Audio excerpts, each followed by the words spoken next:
next we're hearing from another one of our sponsors, Fraud.net. So R. Whitney Anderson, co-founder and board member, will be talking about real-time financial crime.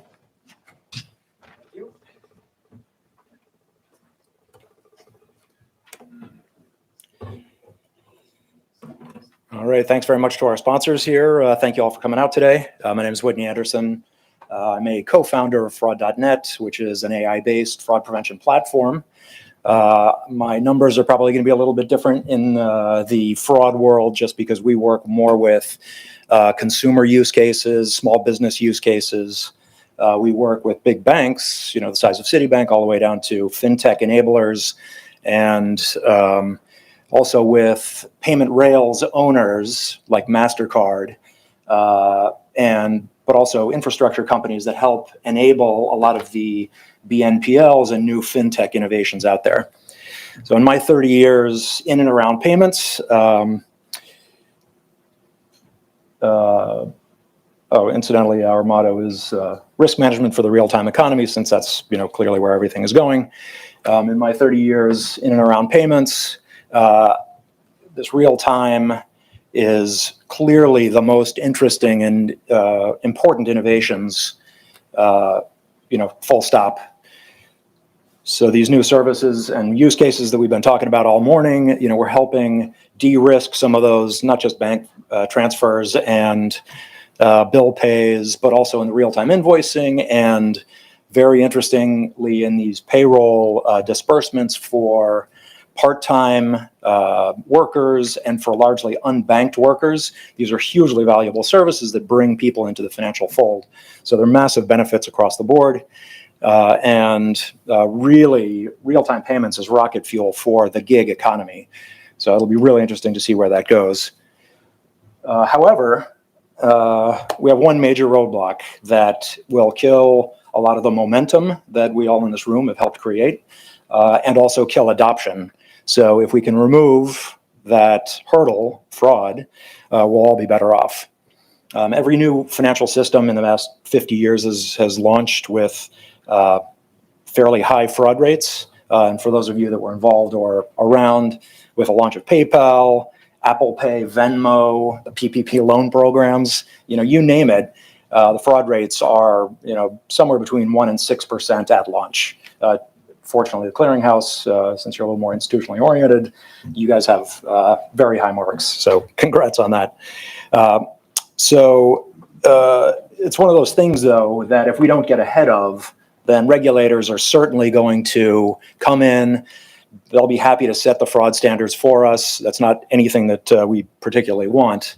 And from our friends in the UK, who've been doing real-time payments 10 years longer than us in the US, we can learn a lot of things, but they're in the small business and consumer usage of real-time payments.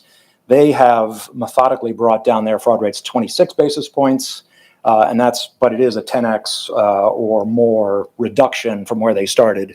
Anecdotally, I think more than 50% of students between the ages of 11 and 21 have been approached by money launderers, having them set up accounts. They're short on cash, and the money launderers need an account. That type of thing happens all the time. So, credit to our UK, colleagues for getting those types of things under control. So, what is it that we're specifically trying to solve for? And I think a lot of discussion has been dedicated to having some kind of fraud taxonomy. I think even just the 2 or 3 that we've seen today is indicative of, if we don't get a clean, clear, fully agreed upon taxonomy, then we're not going to be able to improve our reporting, and we certainly can't fix what we can't measure. And so I think we're going to be working, first, the 600 types of fraud, since we're making risk assessments at the point the transaction is to be approved or rejected. We have distilled down, many billions of transactions and applications, and we've come up with 600 unique fraud methodologies. The 5 top-level categories are listed here: synthetic ID and fraud and third-party fraud committed by outsiders, second-party fraud and first-party fraud committed by customers, and then insider fraud committed by employees. And that includes collusion and a whole slew of other things. So we're happy to share our second, third, fourth levels of this fraud tree with anybody who wants that. Just pull us aside after the show. And we're also going to, I believe, be working with FedNow classifier, the fraud classifier, see if we can harmonize some of these categories, and perhaps we'll publish this onto a website so that fraud practitioners, around the world can help refine it, improve it, make it more granular and detailed. So how do we prepare to make real-time risk decisions? The first step, unequivocally, is to build your customer digital identity. Essentially, it's a digital twin. You want to have that stored very securely and safely, for sure, but you also want to make it accessible with a simple query. So, and also we'll happily share what we believe to be a best practice in terms of building that identity, but there's not quite enough time to cover it today, so just pull aside later, and we'll share that with you. So step 2 is to also unify your full customer lifecycle data.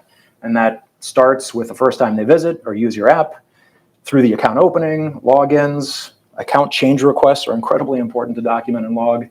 The transactions, obviously, where the fraud actually happens and there's the movement of value, but also importantly, log and store the post-transaction outcomes. Only then can you actually use it in your roles in AI. So with that data in place, and now you have a source of truth for a single customer, I presume also most of the FIs in the room are using rules-based fraud detection programs. That's fine. But instead of having hard metrics in your rules and the creation of your rules, since customers and certainly customer segments don't operate the same way, they don't have the same thresholds, having a hard dollar amount or a hard number as part of a rule set is constraining, and it throws a lot of false positives.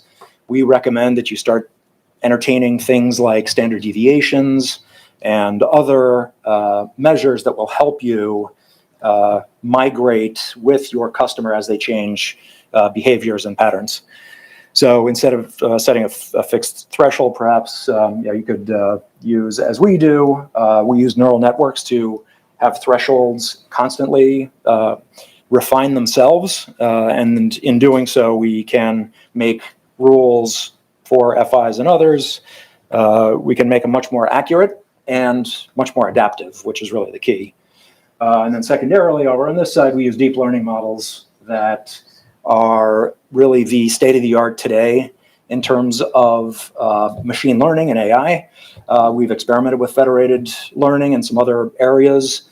And with fraud, it's especially difficult to use such approaches because data is highly imbalanced. So you're, federated learning, you're going to have JP Chase, and you're having a community bank. What's going to happen is the model is going to structure itself around JP Morgan's use case, and the bank is the credit unions and the smaller banks are just too small to influence the model, and it's not going to work.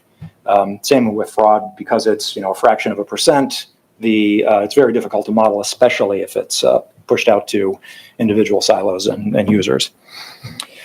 So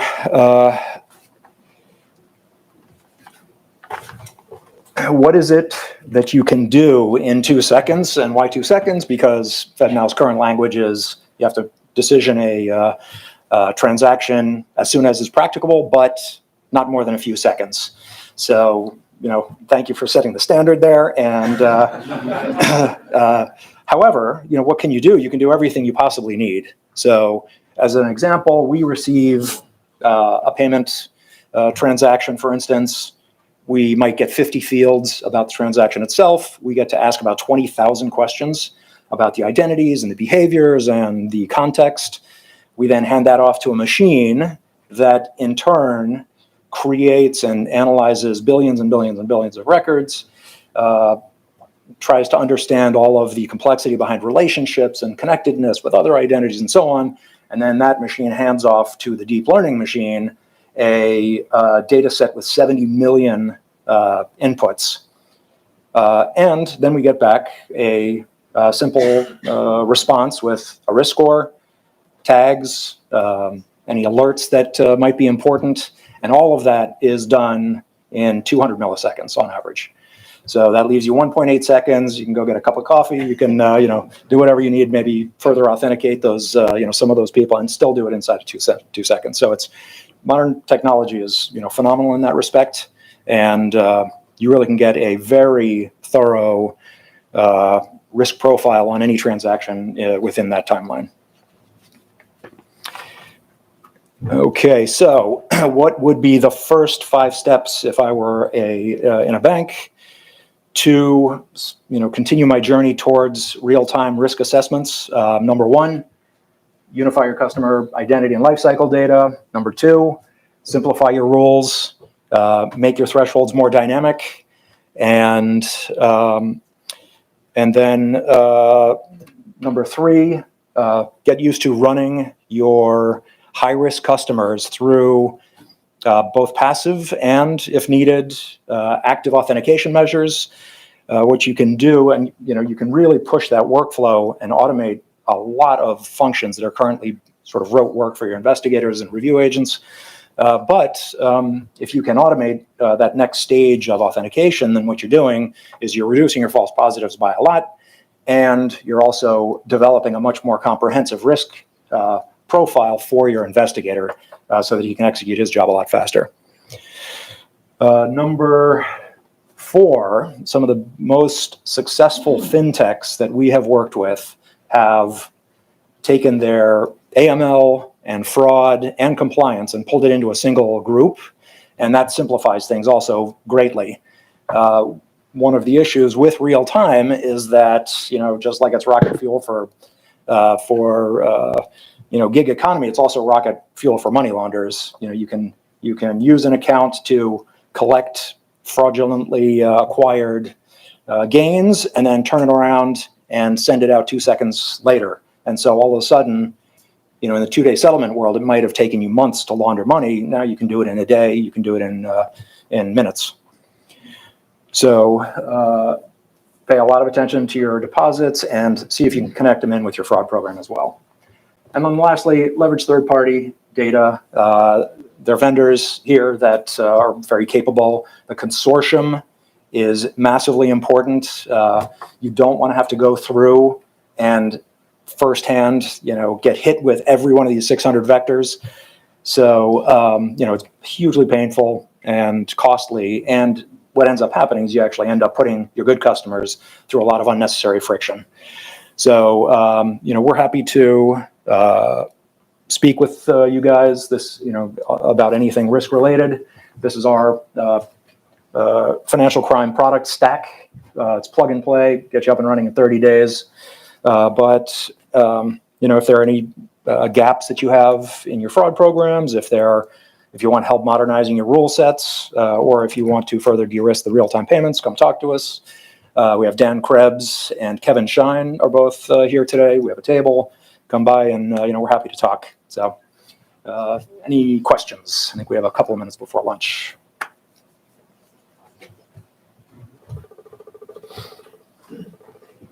I have a question. Yes. On your classifier model, you grade out the cases where consumers were the victims. So you're not looking at scams yet. Is that what you're trying to say? We look indirectly at scams. So when we're assessing an account, that might be used for a bank or for an FI that is our client. We're looking at it as from the bank's perspective. And if that account is being used to scam, because obviously there are very obvious patterns for romance and puppy scams and so on, and we do work with big banks to specifically identify individual scams, but we're working on behalf of the FI, so that's the way our lens generally works. Sorry, go ahead. What's your market penetration in the US for real-time payments with this? Well, real-time payments overall is about 1% of electronic payments at this moment, but in electronic payments, our market share is probably somewhere in the 4 to 5% range. But we've seen so many people, we have over 1 billion identities that we can reference. We've seen them buy HD TVs and airline tickets. So when it comes time to open a credit card account or to move money in real time, usually we have a pretty strong opinion on about 70% of the households. Okay. Great. Thank you very much.